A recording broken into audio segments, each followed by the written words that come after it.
அவங்க அந்த சண்டை எப்படி மேம் வந்து ஏற்பட்டுச்சு? நீங்க பார்த்திருப்பீங்க அந்த டைம்லலாம். அது பெருசா என்ன ஹைப்பா ஆக்சுவலி எழுதிட்டுலாம் வந்திருந்தாங்க.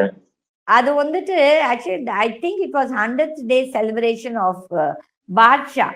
அந்த படத்துல தான் பாஷா அந்த ம், பாஷா ஃபங்க்ஷன்ல தான் ஆக்சுவலி ரஜினிகாந்த் ஏதோ ம், பேசி அங்கிருந்து அந்த இஷ்யூ பெருசா ஆச்சு.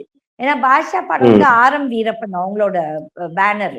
ம். அந்த மினிஸ்டர் ஒருத்தர் இருந்தார் ஆர்எம்டின்ட்டு. ஆரம் வீரப்பன். ஆமா, ஆமா. ஆமா ஆர்.எம். ம், வீரப்பன் தான் ப்ரொடியூசர் ஃபார் தட் பாஷா படம். அந்த 100வது நாள் விழால தான் ம், பேசியிருக்காரு. அதுக்கப்புறம் அப்போது வந்துட்டு முத்து படம் அப்பதான் ரிலீஸ்க்கு வருது.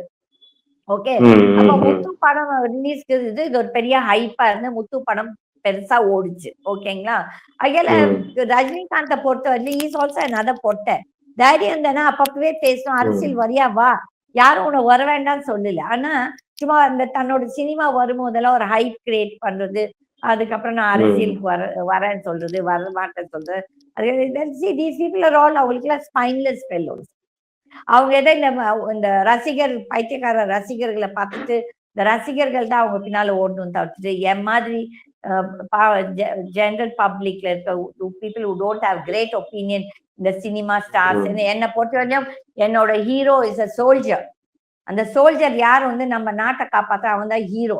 இவனுங்கெல்லாம் ஜீரோ என்னை பொறுத்தவரையிலும். இவங்க எல்லாம் பொட்ட பசங்க